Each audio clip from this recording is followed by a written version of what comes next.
वो गोडसे जिसने कभी एक अंग्रेज को कंकड़ तक नहीं मारा, उसने गांधी पर गोली चला दी। क्यों?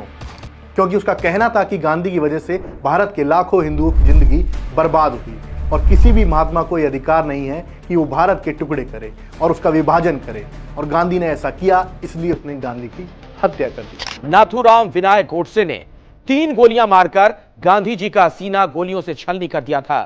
The whole world was shocked by the news of Gandhi's assassination. Known as the father of India's independence, इन गोलियों के बाद दिल्ली के बिरला भवन में वक्त ठहर गया। आठ पढ़ाने वाले महात्मा गांधी हिंसा का शिकार हो गए। पहले उन्हें हाथ जोड़कर प्रणाम किया और फिर तुरंत अपनी पिस्तौल से उनके शरीर में 3 गोलियां उतार दी। Kelly's burner house, urging him to break his last fast. Few imagined men are born. Gandhi was one of these.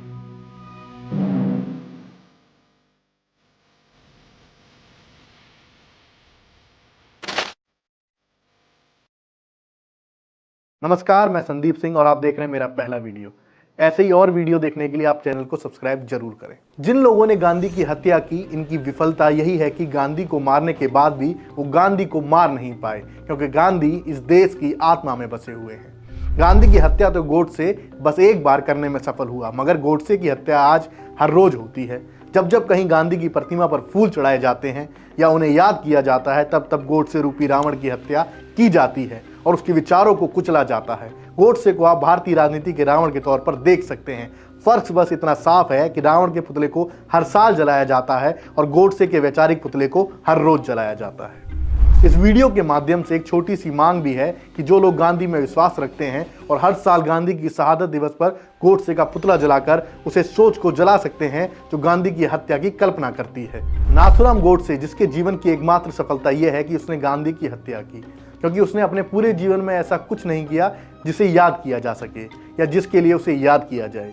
इस गोडसे ने अपने पूरे जीवन में किसी एक अंग्रेज को धक्का तक नहीं मारा और ना ही एक अंग्रेजी मक्खी तक मारी, लेकिन एक बड़ा तबका जो गोडसे को अपना आदर्श मानता है और वो बस गोडसे को मानता है। लेकिन अगर आप उससे पलटकर गोडसे के विचारों पर कुछ बोलने को कहेंगे तो उनका डब्बा गोल हो जाएगा। 38 साल के गोडसे ने 78 साल की उम्र के निहत्थे गांधी को 3 गोली मारी और खुद को सूरमा समझता है और कहता है कि उसने बदला लिया है। बदला किस बात का? विभाजन के वक्त हुई हिंसा और रक्तपात का, जिसके बाद 1947 में ब्रिटेन से आजाद होकर पाकिस्तान बना था, जिसका दोषी वो गांधी को बताता है। लेकिन गोडसे इतना डरपोक था कि उसने कभी भी गांधी से आमने सामने बहस करने की हिम्मत नहीं जुटा पाया, लेकिन गांधी की हत्या का प्लान बनाता रहा। अब एक फर्क समझिए, भगत सिंह ने हत्या की साजिश रची, मगर सैंडर्स की, जिसने भारतीयों की हत्या की, और भगत सिंह ने भारत माता के अपमान का बदला लिया। लेकिन गोडसे डरपोक था और उसे पता था कि अगर उसने किसी अंग्रेज को मारा तो अंग्रेज उसे कुचल देंगे, मगर गांधी अहिंसा के समर्थक हैं। अगर उन पर हमला किया जाता है तो उसे कोई मारेगा नहीं और उसे रातों रात फेमस होने का मौका मिल जाएगा। वो गोडसे जिसने कभी एक अंग्रेज को कंकड़ तक नहीं मारा, उसने गांधी पर गोली चला दी। क्यों? क्योंकि उसका कहना था कि गांधी की वजह से भारत के लाखों हिंदुओं की जिंदगी बर्बाद हुई और किसी भी महात्मा को यह अधिकार नहीं था कि वो भारत के टुकड़े करे और उसका विभाजन करे, और गांधी ने ऐसा किया, इसलिए उसने गांधी की हत्या कर दी। शायद आपको पता ना हो, पहले गांधी की हत्या का प्लान एक बुर्का पहनकर हत्या करने का था और इससे देश में एक विशेष तबका यानी उनकी हत्या का दोषी एक धर्म को माना जाता और हिंदू राष्ट्र की संकल्पना को भी बल मिलता। डोमिनिक लैपियर और लैरी कौंसिल अपनी किताब फ्रीडम एट मिडनाइट में लिखते हैं, किसी ने सुझाव दिया कि नाथूराम एक बुर्का पहनकर गांधी जी की प्रार्थना सभा में जाए। बाजार से एक बड़ा सा बुर्का भी खरीदा गया। जब नाथूराम ने उसे पहनकर देखा तो उन्हें महसूस हुआ कि ये युक्ति काम नहीं करेगी। उनके हाथ ढीले ढीले बुर्कों की तरह तहों में फंस कर रह जाते थे। इससे उसे पिस्तौल निकालकर चलाने में समस्या होगी और अगर गांधी को बुर्का पहनकर मारा गया तो जीवन भर गोडसे का मजाक बनाया जाएगा। असल में गोडसे सावरकर की स्लीपर सेल का एक तट्टू था और विचारों से शून्य था और बस इसी तरह से प्रसिद्धि पाना चाहता था। वो ना तो ज़्यादा पढ़ा लिखा था और ना ही समाज सुधार के किसी सिद्धांत के समर्थन में था। दरअसल महात्मा गांधी देश के अलग अलग राज्यों में जाकर छात्रों, महिलाओं और आम लोगों के बीच भाषण देते थे और उन्हें खादी को अपनाने की और कांग्रेस में शामिल होने की बात कहते थे। गांधी जी की इस यात्रा के कारण लोग कांग्रेस से जुड़ने लगे और देश में स्वाधीनता का माहौल पैदा होने लगा। इसी कारण नाथूराम के पिता, जो डाक विभाग में थे, उनकी पोस्टिंग रत्नागिरी हो गई। रत्नागिरी में गोडसे कांग्रेस के नेताओं से मिलकर सभाओं में जाने लगा। सभाओं में गोडसे भाषण भी देने लगा था। लेकिन गोडसे की रत्नागिरी में इसके बाद विनायक दामोदर दास सावरकर से मुलाकात हुई। इस मुलाकात के बाद में उसकी विचारधारा में परिवर्तन आया और वह हिंदुत्व की राह पर चलने लगा। दरअसल सावरकर अंडमान के सेक्युलर जेल में काले पानी की सजा काटकर लौटे थे और वे अपने हिंदुत्व के सिद्धांत के अनुसार भाषण देते थे। इसी भाषणों से गोडसे प्रभावित था और उसने कांग्रेस की सभाओं से दूरी बनाना शुरू कर दिया। सावरकर के प्रभावित होने के चलते ही गोडसे आरएसएस से जुड़ा था। सावरकर जब 1937 में हिंदू महासभा के अध्यक्ष बने तो गोडसे भी इससे जुड़ गया था। गोडसे के आरएसएस नेताओं से भी जान पहचान होने लगी थी, लेकिन 1942 में विश्व युद्ध के आहट के बीच आरएसएस पर कई तरह के पाबंदी लगी और वे कई परेड आदि नहीं कर सके थे। इसके चलते गोडसे ने अपना ही एक नया संगठन हिंदू राष्ट्र दल बना लिया, जिसे आरएसएस और हिंदू महासभा दोनों का समर्थन मिला था। इस संगठन में ही उसकी मुलाकात नारायण दत्तात्रेय आप्टे से हुई, जो गांधी जी की हत्या में शामिल था। इससे एक बात तो साफ हो जाती है कि गोडसे को गांधी जी की हत्या के लिए उकसाने में सबसे बड़ा हाथ सावरकर का ही था, क्योंकि सावरकर ने ही गोडसे के मन में हिंदू राष्ट्र की मंशा और मुस्लिमों के खिलाफ नफरत और गांधी की हत्या की सोच पैदा की थी। गोडसे के माता पिता के पहले 3 लड़के बचपन में ही मर गए थे और उनकी एक बहन बची थी। इसलिए गोडसे के माता पिता ने सोचा कि शायद कोई श्राप है जिसके कारण उनके घर में लड़के जिंदा नहीं रहते। इस श्राप को दूर करने के लिए उन्होंने अगले बालक अर्थात नाथूराम गोडसे को कुछ सालों तक लड़की की तरह पाला और उनकी नाक में बाली, जिसे कि नथ कहा जाता है, पहना दी ताकि उस श्राप को रोका जा सके। तब तक उनको एक और बालक नहीं हो गया, तब तक उनकी नथ नहीं उतारी गई। इसलिए नथ के कारण उनका नाम नाथूराम पड़ गया था। इससे यह भी समझ आता है कि गोडसे परिवार ब्राह्मणवाद की कुरीतियों और अंधविश्वास का शिकार था। गोडसे हाई स्कूल से ड्रॉप आउट था और एक दर्जी के रूप में काम करता था। वह फल बेचता था। फिर वो हिंदू महासभा में शामिल हुआ, जहां इसके अखबार के संपादन का काम करता था। महात्मा गांधी की हत्या के बाद उस पर चले मुकदमे के दौरान उसने अदालत में अपना 150 पैराग्राफ का बयान पढ़ा और इसके लिए 5 घंटे से अधिक का वक्त लिया। उसने अदालत से कहा कि गांधी को मारने के लिए कोई साजिश नहीं रची गई थी। इस तरह वो अपने सहयोगियों को दोष मुक्त कराने की कोशिश करता रहा। उसने इन आरोपों से साफ इनकार किया कि उसने ये हत्या अपने नेता विनायक दामोदर दास सावरकर के मार्गदर्शन में की थी, जिन्होंने हिंदुत्व के विचार को जन्म दिया।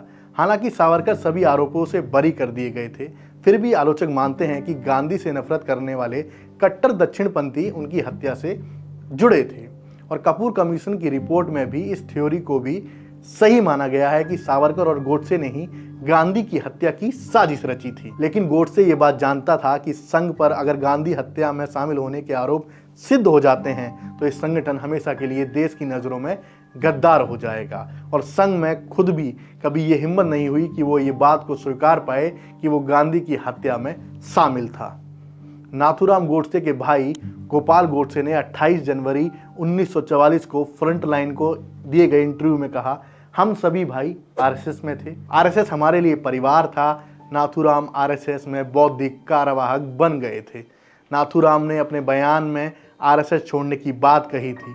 उन्होंने यह बयान इसलिए दिया था क्योंकि गोलवलकर और आरएसएस गांधी की हत्या के बाद मुश्किल में फंस जाते, लेकिन नाथूराम ने आरएसएस नहीं छोड़ा था। गोडसे ने कोर्ट में यह भी कहा कि गांधी को गोली मारने से बहुत पहले ही वे संघ से अलग हो गए थे। लेखक धीरेन्द्र झा अपनी किताब गांधी ए सीजन में लिखते हैं, गोडसे संघ के अहम कार्यकर्ता थे, जिनके पिता एक डाक कर्मचारी और मां एक गृहिणी थी। उन्हें संघ से निकाले जाने का कोई साक्ष्य मौजूद नहीं था। ट्रायल से पहले रिकॉर्ड किए गए गोडसे के बयान में हिंदू महासभा के सदस्य बनने के बाद संघ छोड़ने का कोई भी विकल्प या कोई भी उल्लेख नहीं दिखाई देता है। लेकिन अदालत में दिए गए उनके बयान में ऐसा कहा गया कि वे संघ छोड़ने के बाद ही हिंदू महासभा में शामिल हुए थे, लेकिन उन्होंने ऐसा कब किया इस पर वो कुछ नहीं बोले। ये बात गोडसे के गांधी की हत्या के बाद कोर्ट में 5 घंटे में 112 पन्नों के दिए गए जवाब का हिस्सा है। अपने बयान के दूसरे हिस्से में गोडसे ने कहा कि अगर देश के प्रति समर्पण रखना पाप है तो मैं मानता हूं कि मैंने ये पाप किया है, और मैं मानता हूं कि इंसानों की अदालत के बाद भी एक अदालत है जहां मेरे इस काम को गलत नहीं समझा जाएगा, क्योंकि ये काम मानवता की रक्षा के लिए किया है। गोडसे का ये जवाब अगले दिन हर अखबार के पहले पन्ने पर था, और शायद गोडसे यही चाहता था कि उसे पूरे देश में एक पहचान मिले, क्योंकि वो आइडेंटिटी क्राइसिस से जूझ रहा था। एक और आरोप है, गांधी ने पाकिस्तान को विभाजन के बाद 55 करोड़ दिए, जो कि गलत था। जबकि अगर तथ्यों के हवाले से बात करें तो भारत के विभाजन के समय सरकारी खजाने में 400 करोड़ रुपए थे और पाकिस्तान को उसके हिस्से के 75 करोड़ रुपए दिए जाने थे, और 20 करोड़ रुपए की पहली किस्त पाकिस्तान को दे भी दी थी और दूसरी किस्त 55 करोड़ रुपए देनी थी। इस बात में कहीं कोई विवाद था ही नहीं, क्योंकि वो सरकारी पैसा था जिसको सही आधार पर बांट कर दिया जाना था। देखिए, गांधी को मारने का पहला प्रयास उनके अफ्रीका से वापस आने के बाद हुआ, जब वो पुणे में छुआछूत के विरोध में आंदोलन करते हैं, और उस हमले में भी गोडसे और आप्टे का हाथ था। तो यहाँ से यह आरोप तो झूठा साबित हो जाता है कि गांधी को गोडसे ने उनके मुस्लिम प्रेम या फिर पाकिस्तान को दिए गए 55 करोड़ रुपए के लिए मारा, बल्कि गांधी पर गोडसे का गुस्सा उनकी समानता की सोच को लेकर था, जिससे गोडसे और उनके आकाओं की ब्राह्मणवादी सोच की बुनियाद हिल गई थी। असल में नाथूराम विनायक राव गोडसे का जन्म एक मराठी चित्पावन ब्राह्मण परिवार में हुआ था, और उसके भीतर का ब्राह्मणवाद उसे गांधी से नफरत करने के लिए मजबूर कर रहा था, क्योंकि गांधी ने ब्राह्मणवाद की छुआछूत और असमानता के खिलाफ भारत में एक बड़ा आंदोलन खड़ा कर दिया था। इससे गोडसे और उनके गुरु सावरकर की ब्राह्मणवादी सत्ता की सोच हिल गई। असल में यही गोडसे, जो खुद को देश प्रेमी बताता था, वो इस देश की सबसे बड़ी समस्या जातिवाद, इसका शिकार इस देश की लगभग 80% आबादी थी, उसके खिलाफ बोलने की हिम्मत नहीं जुटा पाया, क्योंकि वो खुद दलितों, पिछड़ों और आदिवासियों का शोषण का हिस्सा था। और यही वजह है कि हिंदू राष्ट्र का सहारा लेकर मनुवादी सोच को बढ़ावा देना चाहता था।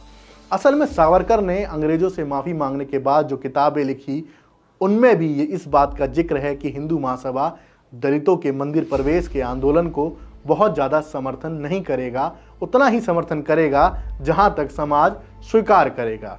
ठीक वैसे ही सावरकर के हिंदू राष्ट्र की संकल्पना में भी कोई लोकतंत्र जैसी बात नहीं है, बल्कि सारे अधिकार हिंदुओं के नाम पर स्वर्ण हिंदुओं तक ही सीमित थे। गांधी की हत्या के पीछे जो सोच है वो स्वर्ण हिंदू की लॉबी से पैदा होती है। ये बात आज के पिछड़े, दलित, शोषित और वंचित समाज को समझनी चाहिए कि गांधी ने अपनी लाश की शर्त पर भी इस देश में उस समुदाय की समानता की लड़ाई को कमजोर नहीं होने दिया जो सदियों से प्रताड़ित था। अब सवाल आपसे भी है कि क्या आप अपने बच्चे को गांधी जैसा महात्मा देखना चाहते हैं या गोडसे जैसा हत्यारा? साथियों, ये मेरा पहला वीडियो है। ये वीडियो आपको कैसा लगा? इस वीडियो को देखकर आपकी राय जरूर चाहूँगा। चैनल को सब्सक्राइब करना ना भूलें। पहला वीडियो है, आप सबका साथ चाहूँगा। नमस्कार, शुक्रिया।